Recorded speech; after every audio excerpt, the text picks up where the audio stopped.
And there's a wonderful joke I can't do justice to, but told me by Christopher Lee, but it was because he did an excellent Yiddish accent. And he told this joke about there was an English lord. He had been a lawyer, a solicitor, very successful, and then he had been made a lord. And he gets a letter from a relative somewhere in Poland. And he thinks, oh my God, this guy really is related to me. I cannot be British like Chris could. But, oh my, so he sponsors him to come to the UK. And this guy shows up like a dress extra from, Fiddler on the Roof. He's got hair and, hat and a frock coat and the whole thing. And his cousin says, oh my goodness, listen, I'd like you to work at the firm, but you can't go to the office like that. So he gets him a haircut and a shave, takes him to Savile Row to his tailor, gets him all fitted out. And he comes in the next day, and there's his cousin looking fabulous, bowler hat, umbrella, reading the Times, and he burst into tears. And he says, what's the matter? And in this thick Yiddish accent I can't do, he goes, we lost India! Anyway, when Chris told it was really funny. Well, I guess I actually became quite good friends with Chris. So it's interesting because the evolution is, as a kid, he was Dracula, and he was in The Devil Rides Out. And he was, what was the movie I love him in? Damn it. I'll think of it. But he's in so many movies that he's so important. He's a seminal figure. He's like Christopher. He is Christopher. Chris Lee, Peter Cushing, Boris Karloff. There's all those actors, Vincent Price, who became associated with horror. Bela Lugosi, Lon Chaney Jr., Peter Lorre. I mean, so many of them who got typed. Some didn't mind. Others, Boris Karloff just had a fabulous career, and it certainly wasn't all horror at all. Vincent Price, who happily took the money, when he got older, but he had a long career before the horror stuff happened. And Vincent Price, luckily, has Theater of Blood. That's what a gift, And Chris never got that, really. I mean, he had wonderful parts in movies. The Wicker Man is when he got to be not with a cape, but The Wicker Man's marvelous, but it's not the showpiece that Vincent Price got in Theater of Blood, I mean, that was really like, do your stuff, and anyway. But Chris Lee, I was a fan, I mean, the first time I met Christopher Lee, I was probably 15 or 16, and I met him at Forrest J. Ackerman's house. So it was Chris Lee, Christopher Lee, sir. No, he wasn't sir. He was Christopher Lee. There was Robert Bloch, Fritz Lang, Forrest Ackerman, it's his house. I'm trying to, really interesting people were there. A. Van Vogt and Robert Henline and just and some weird Forey kids, And I was thrilled to meet him, but it was just meeting him. And then, I guess, when he did 1941, my wife casually mentions to me, she says, I'm fitting Christopher Lee and Toshiro Mifune today. And, I almost broke my neck. I did such a take, excuse me? I didn't realize they were in the movie. So I met him I went to his fitting. I had worked with Mifune, so he could pretend he remembered me, but Chris, I was just thrilled to be there. And then he acted for me in a movie called The Stupids, which is a movie that I made. It's my only children's film. It's my only G-rated film. And unfortunately, it's one of those lost movies because it's intended for 8-year-olds. And the company I made it for went out of business while we were in post-production. So we finished the movie and they went bankrupt. And I said, hey, I immediately took it to Disney and showed it to Michael Eisner and I'm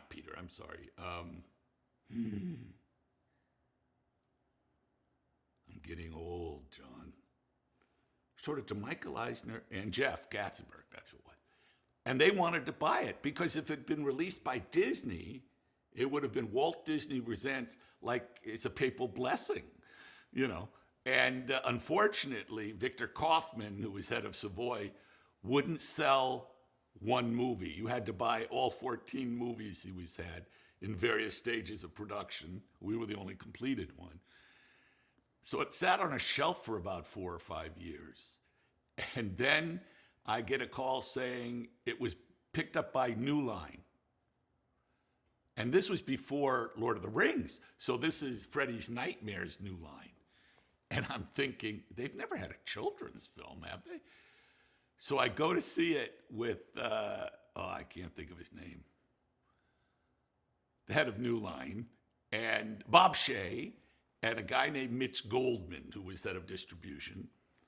And they start to watch the movie. This is a children's film. It's made for 8-year-olds. And they're watching it. And after about 15 minutes, Bob Shea goes, is this a children's film? I go, yes. He says, what's this rated? I said, G. He said, well, what the fuck are we supposed to do with it? Anyway, that movie was sadly, and then they released it trying to sell it as a teenage tits and ass movie, which it's not. But Chris is in it because very clever screenplay by, I'll think of his name in a moment, Brent Forrester, who was a very young man who went on to become the head writer of The Simpsons for 15 years or something. But Brent's script is fascinating because it's about the Stupid Family, which are these characters from a series of children's books. And it's hard to explain. Also, it's a movie that can't play anywhere unless you speak English because the plot entirely hinges on puns, I realized in post-production. But the interesting thing about the movie is it takes place on 4 levels at all time. Just going to sound very odd, but it is. It takes place in reality, and then it takes place in the Stupid Family's understanding of reality, which is very different than reality, and then they react to their vision of reality, which is altered reality, and their actions impact reality. So, like the villain in the movie, in America, there was a television show for many years called Captain Kangaroo for children. And the only thing I can think of in England is like Sooty, that kind of, remember that puppet? That guy was on for 20 years or something. But Captain Kangaroo is like a saintly figure. He never did anything else because he didn't want to be associated because he was so important to so many children. My movie's the only movie that Bob Keeshan, that was his name, he was the original Clarabelle the Clown in Howdy Doody, for all you Europeans who have no fucking idea what I'm talking about. But Americans of a certain age do. In any case, Bob Keeshan, who was Captain Kangaroo, loved the script and he agreed to do it. And in the movie, he plays this man, Sender, who is the curator of the Natural History Museum. The lead in the movie plays a postman who discovers this huge cache of mail stamped "Return to Sender." He thinks there's some vast conspiracy. He's like a Republican now. He thinks there's some vast conspiracy. And so in his mind, Sender is played by Christopher Lee, whereas he's also played by Captain Kangaroo. That's the kind of movie it is. And it's a very strange movie, but I like it. It has puppets, everything. So Chris was in that, and we shot in Toronto. And I was just delighted. I just wanted to hear every story. and on and on and on. And he mostly, Peter Cushing had recently passed, and he mostly was telling Cushing stories because he mourned him tremendously. Do you know what they used to do? They loved Looney Tunes cartoons, Peter and Chris. So they'd get together and watch, Bugs Bunny, Daffy Duck, and all the classic Looney Tunes, and they really knew them. I was on a phone call with the two of them, and they did like the whole thing of What's Opera Doc. It was amazing. Anyway, it was exciting, and so I worked with him then. And then I knew him, and then years later, Chris is in Burke and Hare, and he's wonderful. I don't know if you've ever seen that movie, but Chris is wonderful.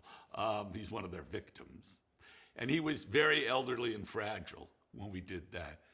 But I'd become close to Chris. I used to go, London now is not London for me because whenever I was there, I was always visiting either Chris Lee or Ray Harryhausen. And they've both passed on, and it's like not the same place for me anymore. It's weird, but Edgar Wright's there. He's nice. Anyway, so I got to know him very well, and I liked him a lot. And I don't know if you've heard anything, but Chris did like to talk about himself, and he did have a strong actor's ego. And he also felt he had a real guard up because the British press always treated him so shabbily, he was always sucking blood. He was always, a vampire no matter what he did. And between Murdoch and Hammer, the poor guy was that was it. That was, although he's got wonderful, he was Rochefoucauld in The Three Musketeers, Lord Rochefort, or whatever the fuck his name is. But he was great. I found him charming and delightful. I saw him be kind of pompous, but he wasn't at all. He was lovely and funny, and he loved jokes. And, so I could always tell him a joke, and he had pretty good jokes. In fact, in Burke and Hare's Ronnie Corbett, and the day Ronnie kept saying, "When is Christopher Lee coming?" He was like a fan. He's so excited. So he showed up, and Christopher Lee was like so excited to be with Ronnie Corbett. So it became like a joke fest. Like one would tell a joke, the other would tell a joke. Ronnie Corbett had more jokes than anyone in the world. Oh, the family and the royalty and his mother, the opera singer, and yeah, of course. And I was told, this is a cruel, horrible thing, but a very famous British actor, big guy, sir now, when he talked about Chris Lee, he said to me, "Are you working with Chris Lee?" And I said, "Yes." And he said, "He bores for England," which I thought was terribly cruel, but I understood what he meant because Chris could get very full of himself, and I think he was very defensive because he didn't get the respect he should have. He really didn't, as an actor. It's very strange over in England, the whole class thing. You know what you can always do? He said, "What's that movie about?" New British film, Class. Because every single one is about class. I showed him The Ruling Class because I love that movie, Peter Medic's movie. And then his reaction was so interesting. He got hurt because he turned down, the Electric God, Patrick, what's his name, Neil? Or who is it? Nigel Green. Great performance as the Electric Messiah. Chris was offered that and turned it down. And so when he saw the movie 45 years later, whatever it was, he was so taken aback because he assumed it was one of those terrible comedies. He didn't understand that it's a serious play by Peter Medic. this about. It's the best thing I've ever seen on Class. He turned many roles down. Although he's in quite a few shocking movies. All the time. He was off. You know what? He took a lot of movies that you don't know about. And he's in a couple of movies, as is Herbert Long, that when you see them, you think, Jesus Christ, this is like S&M porno, you know. I mean, he's in elegant movies. What's that movie with Dahlia Lavi, the something in the Whip? The Body in the Whip. Yeah, which is interesting, but it's serious. It's not exploitation. But he was in a lot of sort of weird German Mark of the Devil kind of movie stuff, too. But he was a working actor. You know, Chris signed the Secrets Act, and that was a real sacred thing. I mean, it was all very James Bond. I mean, it was before, I forgot, it was before the OSS or whatever it's called, or the whatever. But he was involved during the war because he spoke perfect German, perfect French, and perfect Italian. He was involved with a lot of sabotage and working with partisans behind the enemy lines, and also in targeted assassinations, which of course the British government doesn't know anything about, you know. I mean, it's interesting. Chris, I met with him once with like 6 guys who were they all looked like Harry Andrews or Michael Horton, and they were all covered in ribbons, and it was very much like a Monty Python sketch. But they were all serious, kind of commando, interesting guys.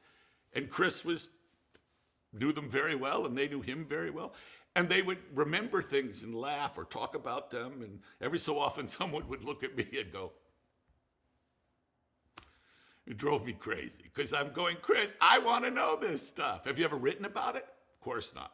Secrets Act. I do know that after the war, for a while in service, he was chasing Nazis. Horror Express. There's that marvelous moment that I don't think really other British actors could pull off quite so well, where at first he and Cushing are kind of antagonists, and then this monster is rampaging on the train. They become allies, you know.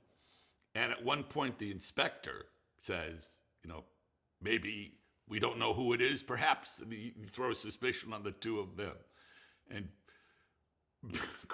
I can't do them, but Chris says, monster? And Peter says, we're British, you know. And the way he says it, he's so outraged. It was quite good. And they made that up. That wasn't in the script, trust me. He was funny. He could be very funny. It's a real, I mean, I don't think the guy was given the opportunities he should have. And I mean, he's fabulous as Lord Summerisle, and that's a great picture, and he's great in it. But I mean in terms of, and I think of Theater of Blood, because Vincent Price, I mean, most of the pictures Vincent Price were in, all those RKO melodramas and stuff, were terrible, you know, and then he was because of House of Wax, he became the horror guy. And he was happy to take the money, you know. Well, he had a whole section where he lived in L.A., and he was quite a golfer. You know, Mark Twain called golf. A good walk wasted. Often attributed to Churchill, but it was Twain. In any case, he loved being in Hollywood, and he was working. He was doing terrible. What was he doing in that movie? Concorde. But he got to work with Jack Lemmon. Yeah, the airport movie. Wasn't it called Concorde? No, it was Airport 77. I think the next one was Concorde. Oh, it's the one where it goes into the Bermuda Triangle. But he got to work with Jack Lemmon and Lee Grant, you know, real actors and real Hollywood stars. And he really enjoyed it. He loved the weather. What's not to like? I mean, L.A., the weather's great. You know, it's hot today, but I would like to be in Florence, where it's hot and humid. I'd like to be in L.A., where it's hot and dry. you know. But he loved being here, and I think he was very disappointed that he didn't get, the lead in a television series or something. But he had good friends out here. They played golf a lot, So I've forgotten, but there's some ad, Tall, Dark, and Gruesome, or something about, and he, at first, if you look at those pictures when he was a young star at wherever it was it Hammer or before that? Right. At Rank, where those pictures are all, studly young man pictures. I mean, I think he hoped to be a leading man. And, he was a better bad guy. People liked him. He had such a elegance. He really did. And a presence. There's that, what is it? The Magic Christian, which is not what you'd call an entirely successful movie, but there are wonderful things in it. And for some reason, Dracula just walks through this ship, and the shots of him walking through the hallways they're not called hallways. What are ship hallways called? A lot of sailors in this room. I know, whatever. But there's that movie has Wilfred Hyde White in it, who lived in Palm Springs, so I got to know him pretty well too. But Peter Sellers and Ringo and all these crazy people, and they were all having a marvelous time. And Chris, I don't know how he's in that movie, but it's like on what's the Paul McCartney album? He's on the cover. Band on the Run. I quite like that. That's pretty hip of Paul, But he never really got. I mean, England and everywhere is weird. In the people they recognize or they don't recognize, people who are recognized in death. Oh, he was great. Too bad you never told him. I mean, or her. She was marvelous. Why didn't you give her a job? Well, no, not really. I don't think he perceived it as that, because he was complaining, kvetching once about his career, that he never, even who would Sean Connery be without James Bond? He never got the part. I don't think people understand that movie stars are not innate. Someone's not a movie star until they get the part that makes them a movie. I mean, Harrison was Han Solo. Han Solo was not a movie star, but Indiana Jones was a movie star. And, you look all through careers, you'll see that James Dean, he's in lots of stuff until he's in Rebel Without a Cause. And then he's a movie star. You got to get the right part. And Chris he was always a working actor looking for the right part. And I remember what I said earlier. I was just saying, for fuck's sake, you are in Star Wars. You are in Lord of the Rings. These are the two most successful, juggernauts in recent modern cinema history. You are loved and respected. I mean, Marty Scorsese put you in whatever that was, Hugo. And he always made an impression. He was so elegant, especially if he was dressed well. And, he was one of the things we shared with Peter Cushing, although I didn't know Peter Cushing really, was he was an enormous fan of Laurel and Hardy, which is something I also shared with Ray Harryhouse. We'd watch Laurel and Hardy films because they're so fucking funny. They're wonderful. Chris got the giggles once. I got worried because he, started really getting like the hiccups because we were watching, I don't know, it was a Laurel and Hardy 2-reeler, and there was a scene where Ollie thinks that Stanley did a bad thing or something to this elder woman, stole money or something, I forgot. But he suddenly turns on Stanley and he says, "You dog." What? He says, "You cur."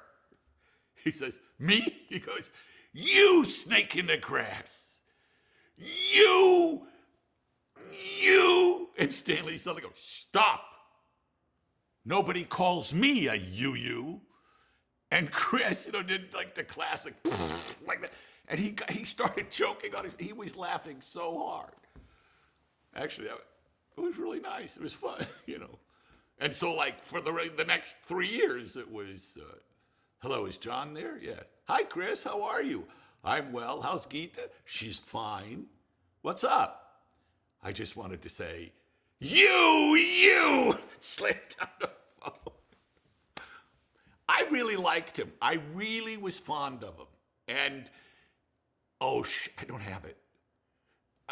Someone can come to my house tomorrow. I've got a couple of things for you to photograph that would be fun for you to use. Okay.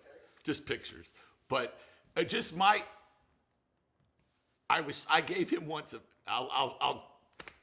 I treasure an autograph I got from Christopher Lee, but I got it on a photograph from Schlock, which is my truly well-named first movie.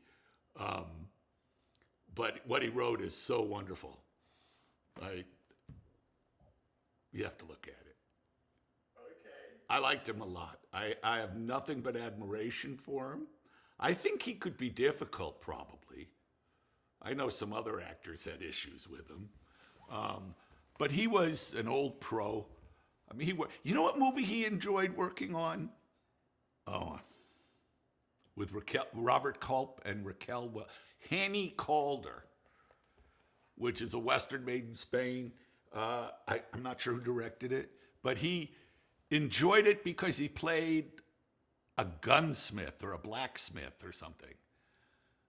And it was just he was not a villain, he was not magic or a sorcerer. He was a blacksmith or a gunsmith. And he liked the opportunity to play a real person. Which for someone like Christopher Lee, you're sick, however tall he was, and he looks like that, you're not going to cast him as the baker. Or you could, but then it would be Saturday Night Live sketch, I remember when he was on Saturday Night Live, the cast loved him. And he loved John Belushi. I had some very nice times with John and Chris in New York. I'd forgotten that. I haven't seen that since it was on, but there was a wonderful thing where he reads like a bedtime story to, I'm sorry? Lorraine and Gilda. And they're playing like little girls. It's just a one.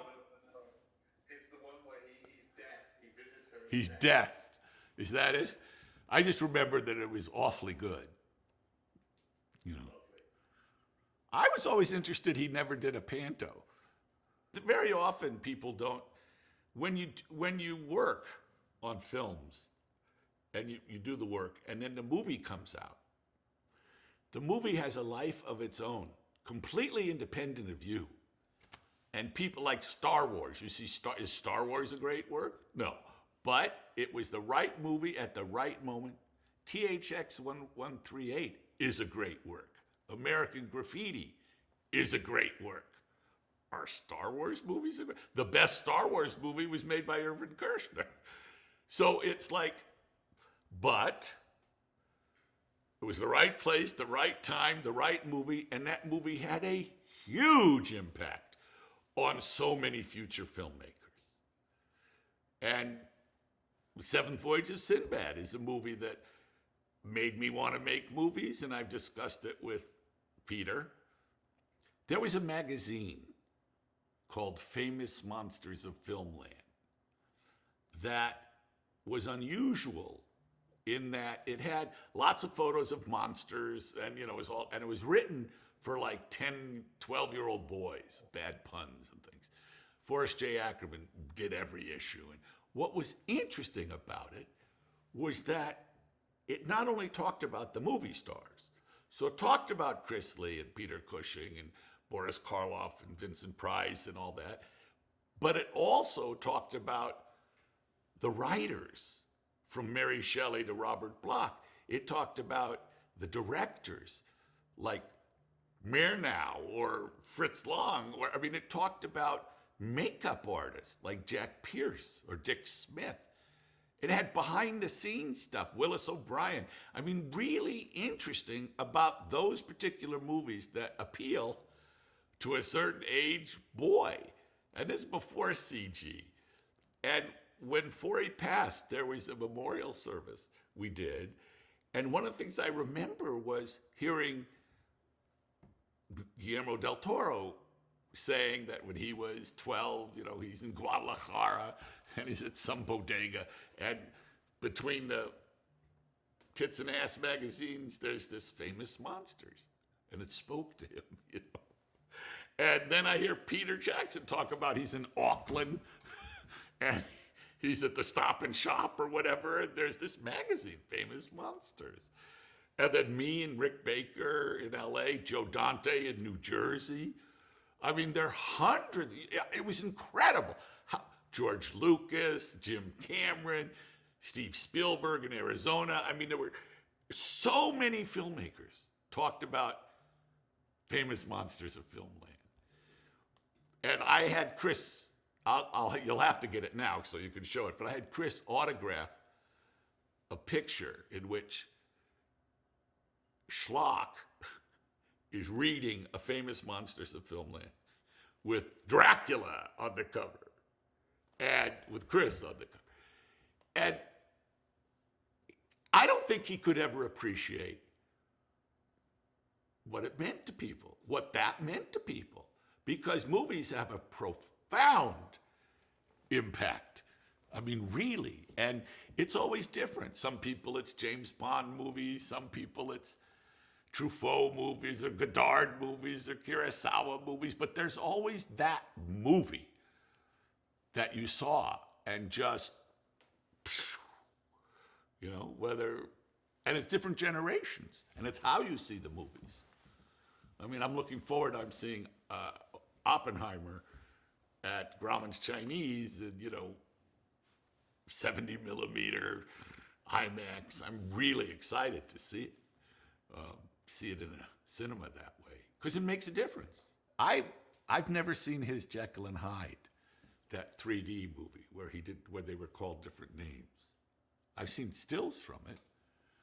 I'd like to see that. He was very upset how it was treated by the filmmakers afterwards. He said they ruined it. But I'd like to see that. I think it's one of the few movies of his I never saw. Chris Lee was a marvelous actor. He legendary, literally. You very rarely meet legendary people or befriend them, And I was delighted and honored to know him, and I miss him terribly. Can I leave now to get screamed at by my wife?